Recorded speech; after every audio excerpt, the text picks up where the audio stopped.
சிவாய நம. அனைத்து அடியார் பெருமக்களுக்கும் வணக்கம்.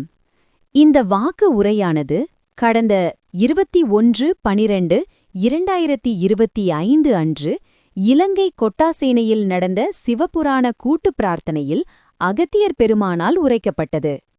வாருங்கள், வாக்கின் உரைக்குள் செல்வோம். இறைவா நீயே அனைத்தும், இறைவா நீ நன்றாக இருக்க வேண்டும். அன்னை ஸ்ரீ லோபாமுத்ரா உடனுரை தந்தை அகத்திய மாமுனிவர் திருவடிகளை பணிந்து ஈரேழு உலகத்தையும் காத்து அருளக்கூடிய அன்னை ஸ்ரீ உண்ணாமலை அம்மை உடனுரை தந்தை அண்ணாமலையார் பொற்கமலத்தை பணிந்து பதிவினை வெளியிடுகின்றோம். வணக்கங்கள். இந்த தெய்வீக செய்தியை கேட்க வந்திருக்கிற நீங்க எல்லாரும் பாக்கியம் பெற்ற ஆன்மாக்கள். மாபெரும் சித்தர்களோட ஞான உரைகளை கேட்கிற உங்களுக்கு நிச்சயமா நல்லது நடக்கும். இன்னைக்கு நாம வணக்கத்திற்குரிய அகத்திய மாமுனிவர் சித்தனருள் வலைப்பதிவுல தந்த ஒரு ஆழமான கருத்தை தான் ஆராய போறோம். இதோட மைய கருத்தே ரொம்ப சக்தி வாய்ந்தது. அதாவது, உங்க இருதயத்திலேயே இறைவனோட ஒரு துகள் இருக்கு. அதை உணர்றதால என்ன நன்மை, அதை எப்படி உயிர்ப்பிக்கிறதுங்கிறத பத்தி தான் இந்த ஆய்வு. இதை முழுமையா புரிஞ்சுக்கிட்டா உங்க வாழ்க்கை பயணத்துல ஒரு மிகப்பெரிய மாற்றத்தை நீங்க உணர முடியும். சரி, இத கொஞ்சம் விரிவாக பார்ப்போம். நம்ம இருதயத்துல இறைவனின் துகள் இருக்குன்னு அந்த மூலம் சொல்லுது. அப்போ இதுதான் நமக்கும் இறைவனுக்கும் இருக்கிற நேரடி தொடர்பா? ஆமா, சரியா சொன்னீங்க. ஆனா இதுல ஆச்சரியமான விஷயம் என்னன்னா, இந்த துகள் செயலற்று போகும்போதுதான் அது இறந்த நிலையை அடையுது. இதுதான் பிறவிச் சுழற்சிக்கு காரணம்னு அந்த மூலம் விளக்குது. நம்மளுடைய இந்த பௌதீக உடல் ஒரு தற்காலிக கூடுதான். உண்மையான உயிர் அந்த துகள் தான். அப்படியான்னா செயலற்று போன அந்த துகளை திரும்ப உயிர்ப்பிக்க முடியுமா? அதுக்கு என்ன வழி? மூலம் ஏதாவது நடைமுறை வழிகளை காட்டுதா? நிச்சயமா, ரொம்ப தெளிவாவே சொல்லப்பட்டிருக்கு. முதல்ல பக்தி பாடல்களும் ஞான நூல்களும், இறைவனை போற்றும் பாடல்களும் ஞானிகளோட நூல்களும் அந்த உறங்கி கிடக்கிற துகளை தட்டி எழுப்புமாம். ஓ சரி, அடுத்து? ரெண்டாவது ருத்ராட்சம் அணிவது. கழுத்துல ருத்ராட்சம் போடுறத அந்த துகளை உயிர்ப்பிக்கிற ஒரு மருந்துனே வர்ணிக்குது. மருந்து? இது ஒரு வலிமையான வார்த்தை. ஆமா. மூணாவது வழிதான் இன்னும் ஆழமானது, மூச்சு பயிற்சி.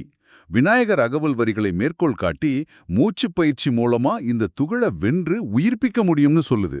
இதுதான் ரொம்ப சுவாரஸ்யமான பகுதிக்கு நம்மள கூட்டிட்டு போகுது. ஒருவேளை இந்த துகள் உயிர்ப்பிக்கப்பட்டா என்ன நடக்கும்? அளவற்ற ஞானமும் பிரபஞ்சத்தை பற்றிய ஒரு முழுமையான புரிதலும் கிடைக்கும். இதுக்கு ஒரு உதாரணமும் சொல்லப்பட்டிருக்கு. வணக்கத்திற்குரிய அருணகிரிநாதர் தன் துகள் செத்துப்போனதை உணர்ந்து முருகப்பெருமான் மேல பாடல்களை பாடி அதை மீண்டும் உயிர்ப்பிச்சாராம். அப்படியா? சாய்பாபா போன்ற ஞானிகளை பற்றியும் அதுல குறிப்பு இருக்கு இல்லையா? ஆமா, அது ஒரு சுவாரஸ்யமான நிகழ்வு. சாய்பாபா சந்நிதியில இந்த வாக்குகளை படிக்கும்போது சிலையிலிருந்து பூக்கள் விழுந்ததாம். உடல் இல்லாவிட்டாலும் அந்த உயிர்ப்பிக்கப்பட்ட ஆன்மா, அதாவது அந்த துகள், இன்னைக்கும் பிரசன்னமா இருந்து ஆசீர்வதிக்குதுங்கிறதுக்கு இது ஒரு சான்றுன்னு சொல்லுது. புத்தர், இயேசுநாதர், நபிகள் நாயகம் போன்றோரும் இந்த வழியை பின்பற்றியவர்கள்தான். இப்போ இந்த தத்துவத்தை உலகத்தோட இணைக்கிற ஒரு வியப்பான தகவலும் அதுல இருக்கு. இருக்கு. இந்த மூலம் இலங்கைய உலகின் மூலாதாரம் அல்லது இருதயம்னு குறிப்பிடுது. அது உலகை இயக்குற ஒரு முதன்மை குமிழ், அதாவது மெயின் ஸ்விட்ச் மாதிரி. உலகத்தோட மெயின் ஸ்விட்சா? ஆமா. அங்க ஏற்படக்கூடிய ஆன்மீக தாக்கம் உலக அமைதிக்கே வழிவகுக்கும்னு சொல்லுது. அது மட்டுமில்ல, செல்வத்தின் அதிபதியான குபேரனின் இருப்பிடமும் அதுதான் ஒரு கூடுதல் தகவலும் இருக்கு. ஆக இதிலிருந்து நாம புரிஞ்சுக்க வேண்டிய முக்கிய செய்திகள் சில இருக்கு. 1, உங்க இதயத்துல இறைவனோட துகள் இருக்கு. 2, பக்தி ருத்ராட்சம், மூச்சு பயிற்சி மூலமா அதை உயிர்ப்பிக்கலாம். 3, அப்படி உயிர்ப்பிச்சா ஞானிகளோட நிலைய அடையலாம். கடைசியா அந்த மூலம் ஒரு முக்கியமான விஷயத்த சொல்லுது. இந்த மாதிரி ஒரு தெய்வீக செய்திய மத்தவங்களுக்கு கொண்டு போய் சேர்க்கிறது அது ஒரு முதல் தர உயர்புண்ணியம்னு சொல்லுது.